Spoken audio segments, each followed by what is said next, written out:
मैं हूँ नीलांशना और मेरे YouTube चैनल में आपका बहुत बहुत स्वागत है। आज हम लोग अरेस्ट के बारे में पढ़ने वाले हैं, साथ साथ अरेस्ट जो होता है उसका राइट क्या होता है, पुलिस वाले का क्या क्या ड्यूटी बनता है जब वो अरेस्ट करता है, वो आज हम लोग डिटेल्स में पढ़ने वाले हैं।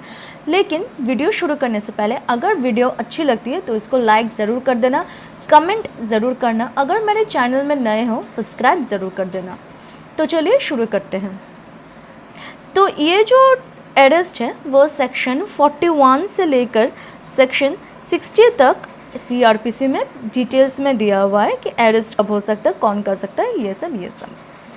तो जो डेफिनेशन है अरेस्ट का वो ना तो आईपीसी में, ना तो सीआरपीसी में, ना तो कोई ऐसा लॉ, कोई एनेक्टमेंट, कोई स्टैचूट जो क्रिमिनल लॉ को लेकर डील करता है, कहीं पे भी इसका डेफिनेशन नहीं दिया गया है।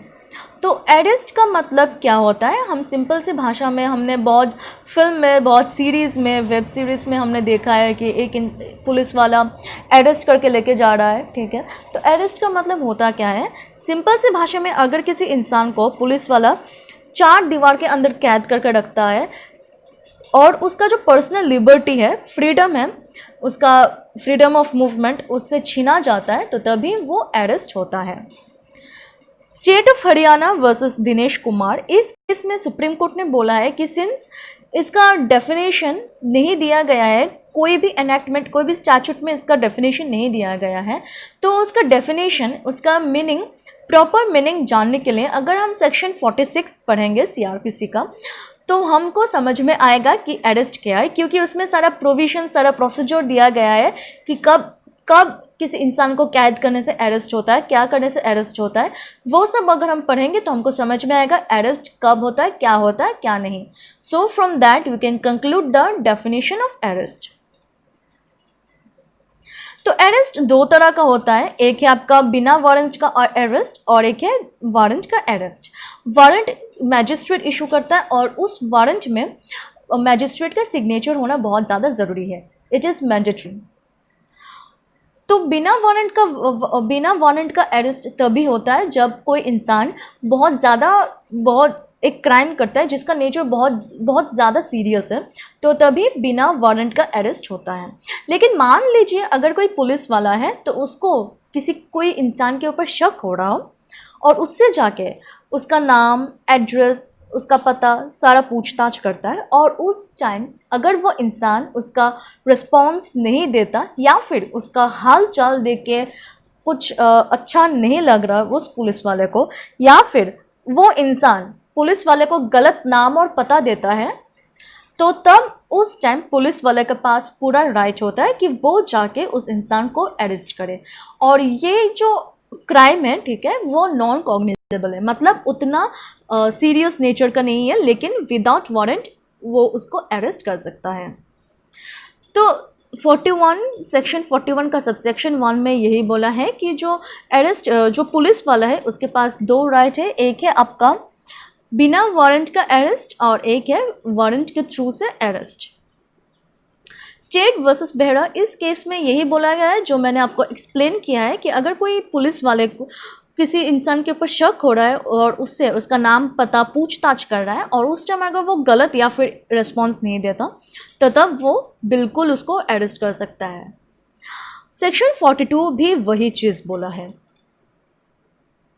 सेक्शन 43 में बोला है right by a private person.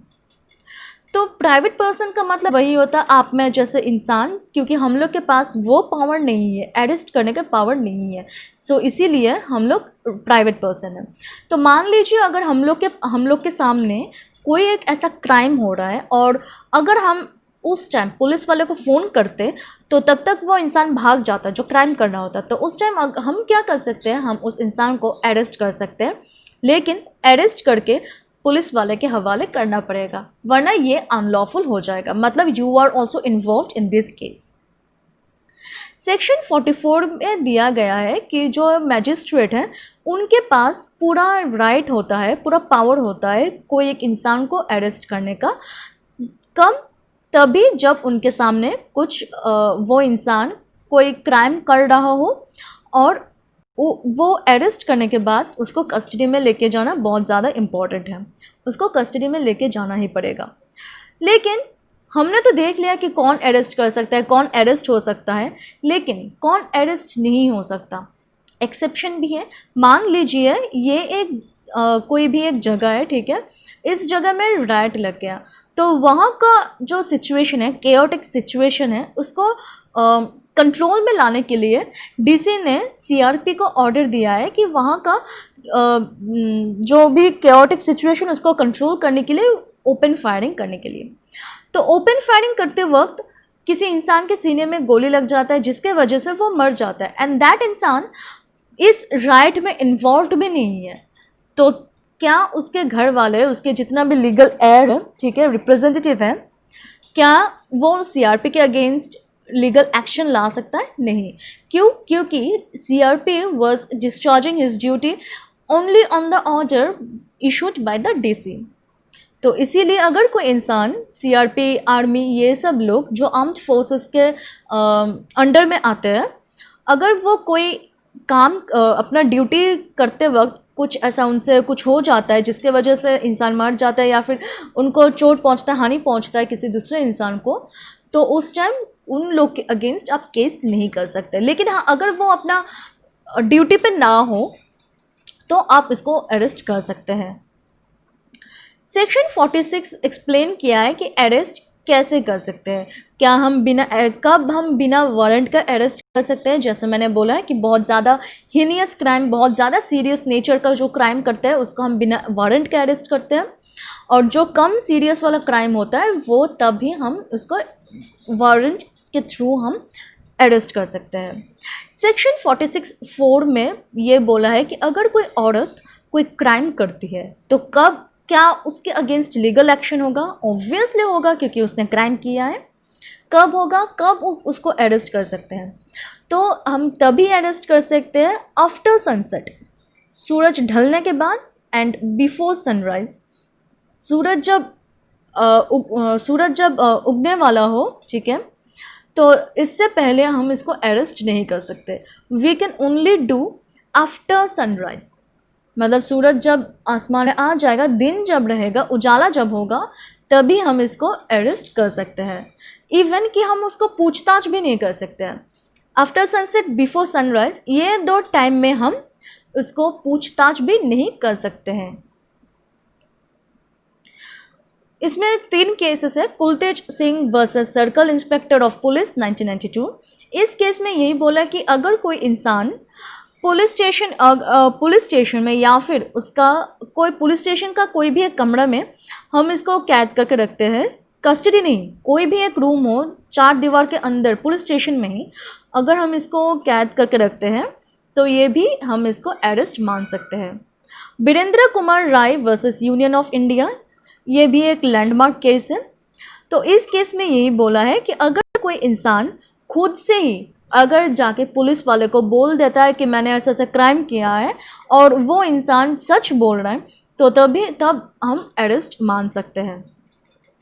DK Basu versus state of West Bengal, इस केस में यही बोला है कि अगर कोई इंसान, मतलब जो पुलिस ऑफिसर है, किसी इंसान को अरेस्ट कर रहा है, तो उस इंसान को जो अरेस्ट करे, जो पुलिस वाला है, उसका रैंक, उसका पोस्ट, उसका नाम, सब कुछ का इन्फॉर्मेशन होना चाहिए। साथ साथ उसके बैज में उसका नाम, उसका पोस्ट लिखा होना चाहिए, साथ साथ उसका स्टार भी दिखना चाहिए, उसका जो शर्ट पे जो स्टार रहता है ना, वो भी विजिबल होना चाहिए।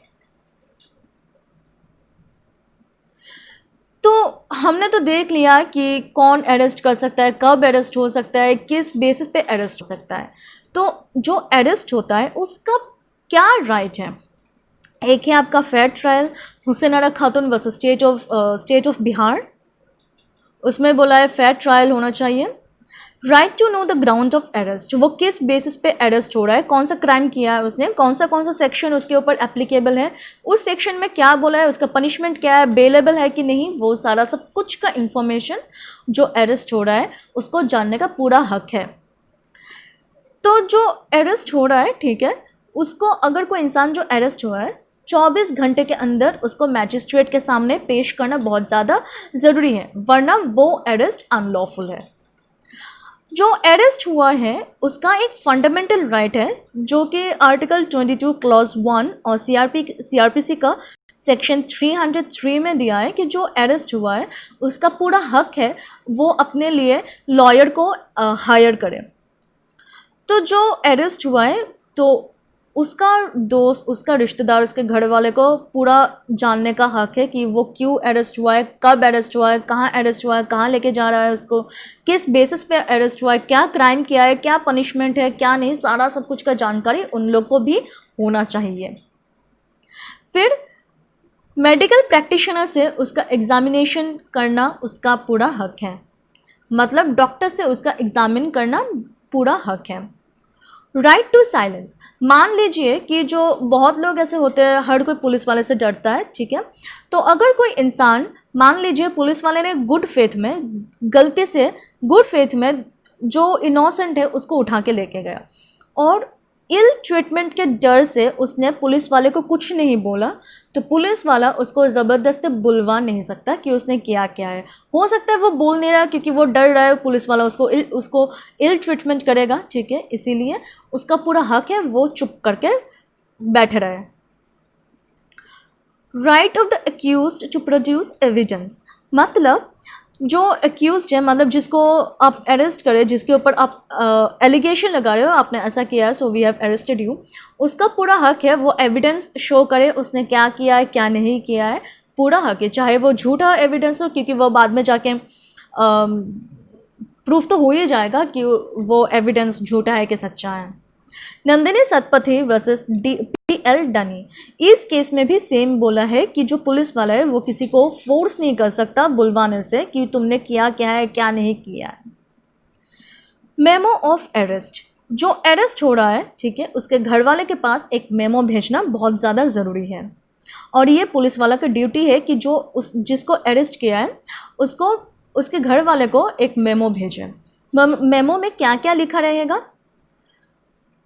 जिसको अरेस्ट किया है उसका नाम, जिसने अरेस्ट किया है उसका नाम, चार्ज, कौन सा चार्ज लगा है, कौन सा सेक्शन उसके ऊपर लगा है, क्या क्या बोलता है उस सेक्शन में, कहाँ से वो अरेस्ट किया गया है, 3 विटनेस उस मेमो को साइन करेगा और फिर जो अरेस्ट हुआ है 12 घंटे के अंदर उसको पुलिस वाले को मेमो भेजना है, उसके घर वाले को, और उस मेमो में ये भी लिखना पड़ेगा कि कहाँ, कौन सा जगह पे उसको कैद करके रखा गया है।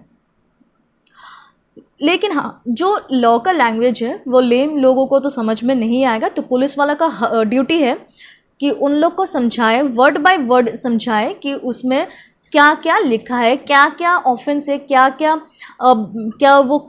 वो बेलेबल है या फिर नॉन बेलेबल, सारा सब कुछ का जानकारी उन लोग को देना पड़ेगा। तो आज के लिए इतना ही। आई होप आप लोग को समझ में आया होगा। वीडियो अगर अच्छी लगी तो इसको लाइक ज़रूर कर देना, अगर मेरे चैनल में नए हो इसको सब्सक्राइब ज़रूर कर देना और बेल आइकन को ज़रूर दबा देना। Thank you.